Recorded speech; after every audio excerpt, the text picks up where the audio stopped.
बच्चों, आज हम पढ़ेंगे कक्षा 9वीं की संस्कृत शैमोशी प्रथमो भाग, जो कि नवम कक्षाया संस्कृत पाठ्य पुस्तकम 9वीं कक्षा की संस्कृत की पाठ्य पुस्तक है। और इसके आगे के पाठ हम पढ़ चुके हैं बच्चों। यदि आपने नहीं देखे हो तो चैनल की प्लेलिस्ट पर जाकर देख सकते हो। और आज हम पढ़ेंगे इसका अध्याय 5। ठीक है, पंचमा पाठ मतलब इसका 5वां पाठ हम पढ़ेंगे सुक्ति मौक्तिकम। सुक्ति मौक्तिकम जो कि श्लोक है। ठीक है, सुक्ति मौक्तिकम सुक्तियां है। प्रस्तुतो अयम पाठ नैतिक शिक्षाणाम प्रदायक रूपेण वर्तते। तो प्रस्तुत पाठ जो है वह नैतिक शिक्षा प्रदान करने के लिए बनाया गया है। अस्मिन् पाठांशे विविध ग्रंथेभ्यः संग्रहणं कृत्वा नाना नैतिक शिक्षा बोधक पद्यानि गृहीतानि सन्ति। अस्मिन् पाठांशे इस पाठ में विविध ग्रंथेभ्य विविध ग्रंथों से संग्रहणम संग्रह करके नाना नैतिक शिक्षा बोध पदानी अलग अलग नैतिक शिक्षा का बोध करने वाले पद यहाँ पर लिए गए हैं।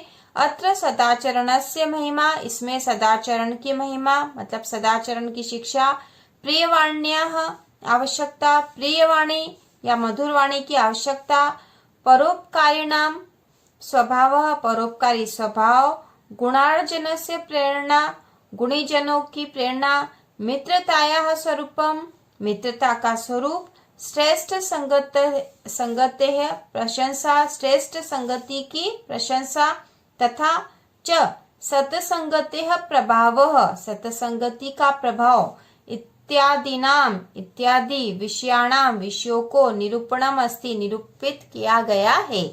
संस्कृत साहित्य नीति ग्रंथानाम समृद्धा परंपरा दृश्यते। संस्कृत साहित्य में नीति ग्रंथों की समृद्ध परंपरा है। तत्र प्रतिपादित शिक्षाणाम, वहाँ जो प्रतिपादित है शिक्षा, अनुगमनम कृत्वा जीवन साफल्यम कर्तुम शक्नुमः। तो वहाँ जो शिक्षा प्रतिपादित की गई है नीति ग्रंथों के द्वारा, उसका अनुगमन करके हम अपने जीवन को सफल बना सकते हैं। तो इसमें इस पाठ में नैतिक शिक्षा से संबंधित श्लोक दिए गए हैं जो अलग अलग ग्रंथों से संग्रहित करके यहाँ दे रखे हैं। जैसे कि आप देख सकते हो कि यहाँ पे मनुस्मृति से यह श्लोक दिया गया है। तो पहला श्लोक है व्रतम यत्नेन संरक्षेद वित्तमेति च याति च अक्षिणो वित्ततः क्षिणो वृत्तस्ततु हतो हत। वित्तम मतलब धन और वृत्तम मतलब चरित्र। ठीक है, वित्तम मतलब धन, वृत्तम होता है चरित्र, अक्षिणो क्षीण नहीं होता है और क्षीणो क्षीण हो जाता है। ठीक है, वृत्तम यत्नेन संरक्षेत, वृत्तम मतलब चरित्र को, यत्नेन प्रयत्न करके हमें संरक्षित रखना चाहिए, मतलब अपने चरित्र को प्रयत्न करके भी हमें बनाए रखना चाहिए। वित्तमेदि च याति च, वित्तमेदि धन आदि तो, याति च आते जाते रहते हैं, धन आदि तो आते जाते रहते हैं, लेकिन चरित्र जो होता है उसे हमें संरक्षित करके रखना चाहिए। अक्षिणो वित्ततः क्षिणो वृत्तस्ततु हतो हत। वित्त मतलब धन है, तो धन के क्षीण होने से तो कुछ फर्क नहीं पड़ेगा। ठीक है, धन के क्षीण होने से तो कुछ फर्क नहीं पड़ेगा, लेकिन वृत्तस्ततु चरित्र के क्षीण होने से, चरित्र के क्षीण होने से सब कुछ ही क्षीण हो जाता है या सब कुछ ही खत्म हो जाता है। तो इंसान के लिए उसके चरित्र का बहुत अधिक महत्व रहता है। धन से भी अधिक महत्व हमारे चरित्र का है। यदि एक बार चरित्र नष्ट हो जाता है तो सब कुछ ही नष्ट हो जाता है। और यह मनुस्मृति ग्रंथ का श्लोक है। तो इसका जो दूसरा श्लोक है वह विदुर नीति से लिया गया है। श्रूयताम धर्म सर्वस्वम श्रुत्वा चैव आवर्धयाताम आत्मनः प्रतिकूलानि परेषां न समाचरेत। श्रूयताम धर्म सर्वस्वम, धर्म की सब कुछ सुनना चाहिए। श्रूयताम धर्म सर्वस्वम मतलब धर्म का सब कुछ हमें सुनना चाहिए। श्रुत्वा चैव वर्धयाताम, और सुनकर उसे आवर्धयाताम मतलब उसे धारण करना चाहिए। सुनना चाहिए और सुनकर उसे धारण करना चाहिए। आत्मनः प्रतिकूलानि परेषां न समाचरेत।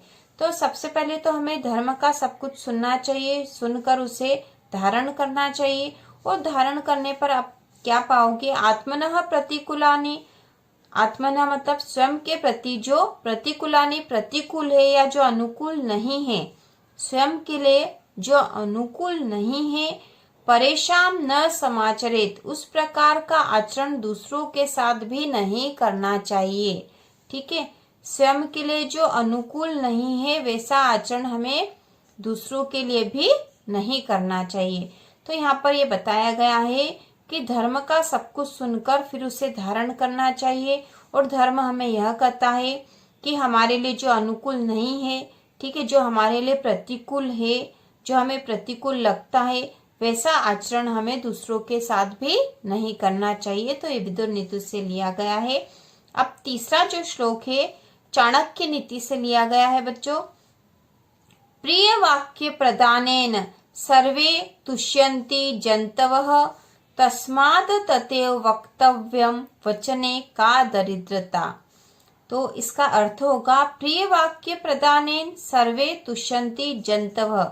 जन्तवः मतलब सारे जो प्राणी हैं, वह प्रिय वाक्य प्रदान करने से मतलब प्रिय वाक्य बोलने से सभी तुष्यन्ति संतुष्ट होते हैं। तो प्रिय वाक्य बोलने से सभी प्राणी संतुष्ट होते हैं, सुखी रहते हैं। तस्माद तदेव वक्तव्यम, इसलिए ऐसा ही बोलना चाहिए। वचने का दरिद्रता, बोलने में या हमारे वचन में किस प्रकार की दरिद्रता या किस प्रकार की कंजूसी, इसका अर्थ यह है। चाणक्य नीति का अर्थ यह है, चाणक्य नीति में जो श्लोक दे रखा उसका अर्थ है कि प्रिय वाक्य बोलने से ही सभी प्राणी संतुष्ट रहते हैं, इसलिए हमें प्रिय वाक्य बोलना चाहिए और उसमें कोई कंजूसी नहीं करना चाहिए। ठीक है, अब अगला जो श्लोक दे रखा है वह है सुभाषित रत्न भांडागारम से लिया गया है। पिबन्ति नद्यः स्वयमेव नाम्भः, नदी स्वयं अपना पानी नहीं पीती है। पिबन्ति नद्यः स्वयमेव नाम्भः मतलब नदी जो है स्वयं अपना पानी नहीं पीती है। स्वयं न खादन्ति फलानि वृक्षा, और वृक्ष स्वयं अपने फल नहीं खाते हैं। नादन्ति सस्यम खलु वारिवाह, और जो वारिवाह मतलब जो बादल है वह फसलों को नहीं खाते हैं या उसको नष्ट नहीं करते हैं, फसल को नष्ट नहीं करते हैं। परोपकाराय सताम विभूतयः, परोपकार सज्जनों का प्रमुख धर्म है। ठीक है, परोपकार ही सज्जनों का धर्म है। जो परोपकारी होते हैं, जो सज्जन होते हैं वह परोपकारी होते हैं और दूसरों की भलाई के लिए कार्य करते हैं। जिस प्रकार से नदी स्वयं अपना पानी नहीं पीती है और वृक्ष स्वयं अपने फल नहीं खाते हैं, बादल फसल को नष्ट नहीं करते हैं या फसल को नहीं खाते हैं, उसी प्रकार सज्जन पुरुष परोपकारी कार्य करते रहते हैं। अगला जो श्लोक है पांचवा, वह मृच्छकटिकम ग्रंथ से लिया गया है और यह श्लोक है गुणेष्वेव ही कर्तव्यः प्रयत्नः पुरुषे सदा। पुरुषार्थी व्यक्ति सदा ही गुणों को प्राप्त करने का प्रयत्न करते हैं। पुरुषार्थी व्यक्ति सदा ही गुणों को प्राप्त करने का प्रयत्न करते हैं। गुणयुक्तो दरिद्रो अपि नेश्वरेर गुणेः समः, गुणयुक्त दरिद्र व्यक्ति भी या गुणयुक्त गरीब व्यक्ति भी नेश्वरेर गुणेः समः, ऐसे ईश्वर जिनके पास गुण नहीं है, गुण विहीन ईश्वर के समान नहीं है, मतलब उससे भी ऊंचा होता। मतलब यहाँ पे यह कहने का ये मतलब है कि यदि गुणयुक्त दरिद्र व्यक्ति भी है तो वह अगुणी ईश्वर से श्रेष्ठ है। ठीक है, तो वह भी श्रेष्ठ माना जाएगा। यदि गुणयुक्त दरिद्र व्यक्ति भी है तो वह भी श्रेष्ठ है। इसलिए पुरुषार्थी व्यक्ति सदा गुणों को प्राप्त करने का प्रयत्न करते हैं। अब अगला श्लोक दे रखा है छठा, वह नीति शतकम ग्रंथ से लिया गया है। आरंभ गुर्वी क्षयिणी क्रमेण लघ्वी पुरा वृद्धिमति च पश्चात दिनस्य पूर्वार्ध परार्ध भिन्ना छायेव मैत्री खल सज्जना नाम। तो हमें यहाँ से ही शुरू करना पड़ेगा। खल सज्जना नाम, खल मतलब दुष्ट, सज्जना नाम सज्जन। दुष्ट और सज्जन लोगों की मित्रता छाया के समान है, ठीक है, और छाया से उसकी तुलना की गई है। दुष्ट लोगों की मित्रता और सज्जन लोगों की मित्रता की तुलना छाया से करते हुए बताया गया है कि दुष्ट लोगों की मित्रता, दुष्टों की मित्रता तो आरंभ गुर्वी क्षयणी क्रमेण, आरंभ में बढ़ती है और धीरे धीरे क्रम से क्षय होती जाती है या कम होती जाती है। आरंभ में बढ़ती है और फिर कम होती जाती है। लघवी पूरा वृद्धिमती च पश्चात, लघवी पूरा शुरुआत में छोटी, कम और फिर धीरे धीरे बढ़ती जाती है। तो सज्जनों की मित्रता जो होती है पहले कम होती है और फिर बढ़ती जाती है। दिनस्य पूर्वार्ध परार्ध भिन्ना, तो दिन के पूर्वार्ध में और उत्तरार्ध के समान दुष्टों और सज्जनों की मित्रता होती है। मतलब जो सज्जनों की मित्रता होती है वह प्रारंभ में लघु लघु होती है और फिर धीरे धीरे बढ़ती है और आगे बढ़ती रहती है। लेकिन जो दुष्टों की मित्रता होती है वह आरंभ में तो बड़ी हुई रहती है, मतलब वो आरंभ में तो बहुत अपने आप को मित्र बताने की कोशिश करते हैं, लेकिन क्रम से वह धीरे धीरे वास्तव में उनकी वास्तविकता धीरे धीरे हमारे सामने आती जाती है और क्रम से फिर कम होती जाती है। तो यहाँ पे दुष्टों और सज्जनों की मित्रता छाया से की गई है। दिन में जो पूर्वार्ध शुरुआत में जैसी छाया रहती है और जो बाद में जो छाया रहती है वह बढ़ती जाती है, उससे तुलना की गई है। तो जो सज्जनों की मित्रता होती है वो उत्तरार्ध की छाया के समान रहती है, वह बढ़ती जाती है, शीतलता प्रदान करती है। लेकिन दुष्टों की तो जो मित्रता होती है वो पूर्वार्ध की छाया के समान होती है, पहले जो बढ़ती जाती है और फिर कम होती जाती है। ठीक है, अब अगला जो श्लोक दे रखा है 7वां, वह भामिनी विलासः ग्रंथ से लिया गया है और यह श्लोक है यत्रापि कुत्रापि गता भवेयु हंसा महिमंडल मंडनाय हानिस्तु तेषां हि सरोवराणाम येषां मरालेह स विप्रयोगः। तो यहाँ पे हंसों के बारे में बताया गया है। वास्तव में हंसों के रूप में गुणी व्यक्तियों के बारे में बताया गया। हंसों का मतलब यहाँ पे गुणी व्यक्तियों से।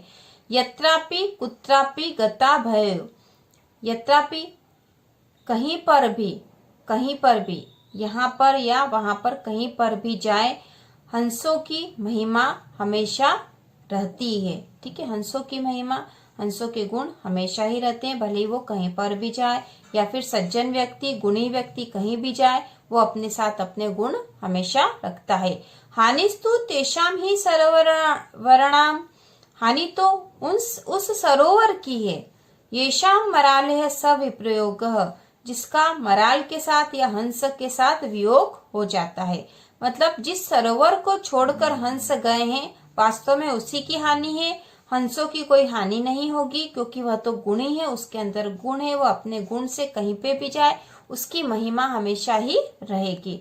तो यहाँ पे गुणी व्यक्तियों के बारे में बताया गया है कि यदि वो कहीं भी जाए तो उसके गुणों के कारण उसकी हमेशा प्रशंसा होगी और हानि उस सरोवर की होती है या उस स्थान की होती है जहां से वह गुणी व्यक्ति चला गया। ठीक है, अगला जो श्लोक है यह हितोपदेश से लिया गया है। गुणा गुणकेषु गुणा भवन्ति ते निर्गुणं प्राप्य भवन्ति दोषा। गुण यदि गुणी व्यक्ति के पास रहेंगे या गुणी व्यक्ति के पास यदि कोई गुण रहेंगे तो ही वह गुण कहलाएंगे। ठीक है, गुणी व्यक्ति सज्जन व्यक्ति के गुणकेषु मतलब जो गुणों को ग्रहण कर सके। ठीक है, गुणकेषु मतलब गुणों को ग्रहण करने वाले व्यक्ति के पास यदि या फिर सज्जन व्यक्ति के पास गुण होंगे तो ही वह गुण कहलाएंगे। ते निर्गुणम प्राप्य भवन्ति दोषा, और किसी निर्गुणी या दुर्जन व्यक्ति को यदि वो प्राप्त हो जाएंगे तो वह दोष कहलाएगा। ठीक है, गुण सज्जन व्यक्तियों के पास ही गुण कहलाते हैं और दुर्जन व्यक्ति के पास वह दोष कहलाएंगे। आस्वाद्य तोयाः प्रवहन्ति नद्य, नदी का जल जो पीने योग्य होता है, जब वह नदी बहती रहती है तो नदी का जल पीने योग्य रहता है। समुद्र आसाद्य भवन्त पेयः, और वह समुद्र में जब मिल जाता है तो पीने योग्य नहीं रहता, वह खारा हो जाता है। तो यहाँ पर ये कहा गया है कि गुण यदि किसी सज्जन व्यक्ति के पास रहे तो ही गुण कहलाते हैं। जैसे यदि किसी प्रकार की किसी के पास योग्यता है, लेकिन यदि वह दुर्जन व्यक्ति है, उस योग्यता का दुरुपयोग कर रहा है, तो वह गुण के बजाय दोषी कहलाएगा। तो इस प्रकार से यह श्लोक थे जिनका अर्थ हमने कर लिया है।